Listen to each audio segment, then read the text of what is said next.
The CDC this morning is investigating 14 possible U.S. cases of Zika virus that may have been spread through sex.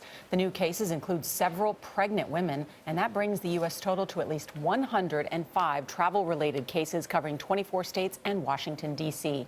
Our Dr. David Agus is here. David, good morning. This even surprised officials at the CDC. It's surprised, but there's medical literature showing that Zika virus can be transmitted and present in sperm, and it's been around for several years. So it's not new, but I think the number of cases this early on, when Zika is in the U.S. in a very small amount, is surprising. What does it mean? What does it mean? Yeah. Well, what it means is that we have been giving warnings to women, avoid anybody, these mosquitoes, avoid traveling, especially if you're going to get pregnant.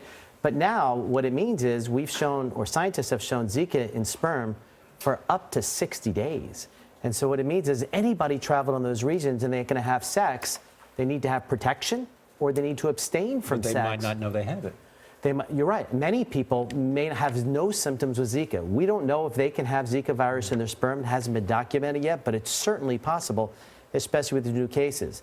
Zika virus is obviously here in the U.S., but as mosquito season comes in the Gulf Coast, it's going to spread pretty dramatically. So what's the recommendation now? Because at first, when it first broke, it was about pregnant women, and now we're talking about men and sexually transmitted disease.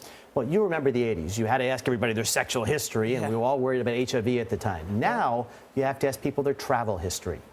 And so we need to learn more about this. We need a quick test for the virus. We need to accelerate vaccines. But you need to be very careful if somebody you're considering having sex with had traveled to South America or in a place where there is the Zika virus. And what's the diplomatic way to ask that question? Well, I have to yield to Charlie on that one. And he'll, No, I have asked this before. I cannot get an answer about, do mosquitoes have any redeeming value? Yeah. Well, only is what I women don't mosquitoes understand. bite. So I think you have to say Only women mosquitoes sting or bite you. Men don't bite. You're right. We can eliminate all mosquitoes, but the frogs are going to be very upset. Yeah. It's an ecosystem out there. Once you hit one thing, other things are affected also. That being said, mosquitoes have killed more people in this world than all of any other thing. Yeah, they're the most dangerous animal on the planet. They are? Yes, mosquitoes are the most dangerous. I have 8-year-olds and 7-year-olds, so this is how I know this. Yeah, but the mosquito is the most dangerous animal on the planet. Yeah. All right. One more thing to worry about this morning. It's extraordinary. Yeah, it The is number scary. of deaths caused by mosquitoes. Thank you, Dr. David Agus.